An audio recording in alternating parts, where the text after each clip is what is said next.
Good afternoon, Dr. Gary here on the road. We sell dental practices nationwide. The name of our company is Nationwide Dental Practice Brokers.com or healthcarepracticesales.com. We're going to get into a subject today, today's subject discussion is how the bank failure of Silicon Valley Bank can have an effect upon sellers and buyers of dental offices nationwide. There are some ramifications with this bank failure. We're going to talk about that.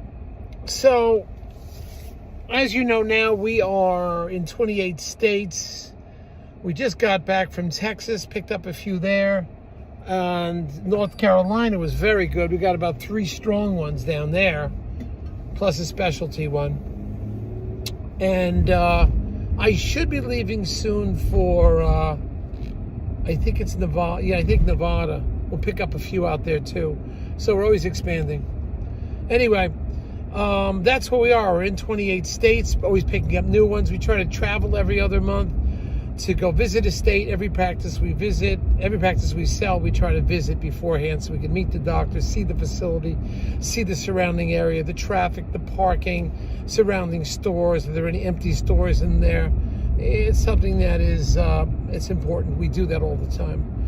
But we have our team of 10 employees, including 2 CPA accountants, marketing director, operations director, 5 development acquisition people. So we're available to you 363 days a year. We work every day except Christmas and Easter. Our phones are answered from 8 a.m. East Coast to 9 p.m. So you can get us virtually every day. We always pick up the phone where possible. If we miss it, we're going to get back to you. But we pick it up, we're available. Actually, that's what most of my buyers and sellers tell me, that I'm more available than any professional they work with. So we're proud of that.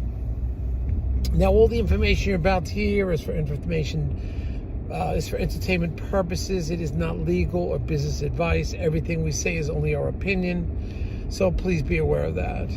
Now, if you're thinking about selling to one of the big DSOs, please call us, because we are in the lion's den with them. We know what deals are being made. We know the flexibility and what the parameters are of many of the large DSOs, because we see the deals, the offers, the letters of intent, the negotiations, the back and forth, the requirements, the holdbacks, the offering for employment and what percentage they're at, their ability to negotiate, also what the true value of the practices are, the final offering price. It's not all just about that practice's EBITDA. That practice EBITDA has a strong value, but it's not the only determining factor. It's a factor in one of many factors. It's a strong factor. It's not the only factor. So be aware of that. So we're dealing with them every day. We see what goes on.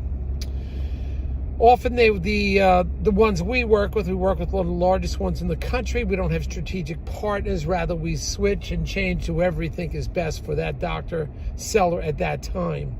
Okay? And they can change from year to year. Each and every one of those are a little different. The DSOs and their parameters change. Their level of risk changes. It's a year to year, a 6-month to 6-month change. So we're aware of those. And so they will pay our commission, and if you work with us, often we can get your legal fees reimbursed at the closing table based on certain criteria and so forth. And we've done that a number of times. I think we're the only brokers in the country that offer that. So anyway, today's topic, we're in about March of 23. The bank failed, Silicon Valley Bank, for a variety of reasons. Most of their money was venture capitalist money. On the riskier portion, they were their assets and their loans. There was a lot of venture capital money, a lot of startups. That failure of that bank can have a ripple effect even though the FDIC will, bail them out at $250,000 or more. Probably it's going to be more, but every time it fails, that's the U.S. government has to print more money. But it would get people to start thinking about their smaller regional bank. Is their deposits safe? How safe is their deposits compared to some of the large mega banks? Now, dental banks, there's only about a handful of them. The portion of the dental deals are relatively safe, okay? Because the failure of a dental, or the number of loans that go bad in dental, are like success rate 99.75%. Nobody fails. So you have a very secure investment there. That's as far as the dental portfolio goes. But I do caution you, both buyers and sellers. Sellers, if you have a buyer that got his loan or is getting his loan, you may not be ready to sell yet. I understand that. But when you are ready in a year or two and your buyer gets his funding from a small regional bank, I'd be cautious, because people are worried with smaller banks. Don't forget, they have a lot of their loans out in mortgages and so forth at 3.5%. In order for a bank to get extra funding and money at 3.5%, they have to sell some of their mortgages, right? Who wants to buy? And now you can get 5% for your money, maybe 6% on a money market. Who would want to buy 3.5% mortgages, those assets from a bank? Yes, I realize most of them are backed by the government, but still, do you want a 3.5% mortgage? That asset, you probably don't want it. You're going to go for 5%. Therefore, some of these smaller banks can really be affected by the economy if you get a run on the banks. The amount of money in the FDIC compared to the $22 trillion held in the banks is pretty small, the reserves of that. The government can always come in and bail you out, but that has its risks too. So I'm saying to you, as a buyer, when it comes to your loan, please, at least, and have the seller should insist on this, get pre-approved by a couple of banks. If you're going to go with a regional, small local bank, community bank, get approved also by a larger bank, so that when it comes to closing, because it takes 45 to 60 days to close, right? That's if tomorrow you had a letter of intent that was agreed to by the buyer and seller, right? It still takes you 45 to 60 days after that to go to closing. In that time, your small regional bank could be wiped out. It's quite possible. Look how fast this happened with Silicon Valley Bank. And that was a pretty large bank. It wasn't as big as some of the mega banks, but it's pretty large. That's how fast it can happen. It was really in a matter of days that, things got real bad for that bank. So you have to understand what can happen to these small community banks, how fast they could be wiped out. That is, if their depositors are worried and pull their money out, right? And their monies are, a lot of the banks' monies are invested in some of the, the long-term money at lower interest rates like mortgages. And it's a problem. If the bank tries to then sell those mortgages at 3.5%, who wants to buy those things? And because you can get 5% now. So people pull their money out of the bank because savings is like dismal what they pay. It's like nothing, less than 1/4% or even less than that. So people start pulling money out. So there's a lot of issues and a lot of problems that can happen. So once again, I say to you as sellers, even though your dental deals are non-recourse, sellers, you have to insist that the buyer gets approved by multiple banks, including some of the large banks. And there's only a handful of those. You know who's those are. We're not into this strategic partner, or we don't really have partnerships with banks. We don't do that. And we're not an advocate for a bank, but we know who the banks are that do the large deals. So we want our buyers safe. We just don't want, in this channel, we don't want to be a support of anybody.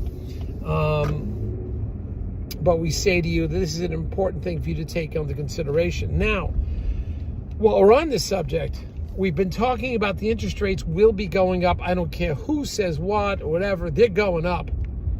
All right? They will continue to go up. And at least now they're at about 5.5%. They were at 2.8 not too long ago. So the rates have gone up dramatically. As the rates go up, the banks become a little more cautious because it affects cash flow for the buyer. This will affect the seller because they may start valuing down somewhat the dental office because of cash flow. That is, how much is it going to cost the buyer to purchase the practice and still pay the mortgage? Consequently, the valuations begin to get a bit riskier and they begin to go down. So you, the seller who says, I can't retire now, I can't sell now, well, be aware that, that can affect you and the valuations begin to come down. So you've got to take that in consideration. All of this with the interest rates going up. You got to be real careful who you listen to from the government as far as the telling you transitory. Remember transitory inflation? Well, that didn't happen. And there are a lot of people telling you it will never happen transitory. It is here permanently. And they were right. So at least listen to a lot of different points of view, on this. But be careful. So, sorry, we're in a garage. We're going swimming again. Having a great time. We are going to be going to Nevada soon. So we'll keep you posted on there. I have a couple of $1 million practices to see out there. So we'll keep you posted on that. Sorry for the darkness. I forgot. I'm doing the best I can. All right. So listen to that. We should also be coming out with our new release of the practices for sale very soon in our email blast, which is now, I think, over 800 people. That's over the last 13 years and current. So that should be coming out in the next 2 weeks, I think. I may try to get it out this week. You'll see all the new practices because we picked up a few in Texas. I think 3 or 4 in North Carolina. All right, going swimming. I'll see you guys. Hopefully it'll be springtime soon. It's supposed to snow tomorrow. Whew.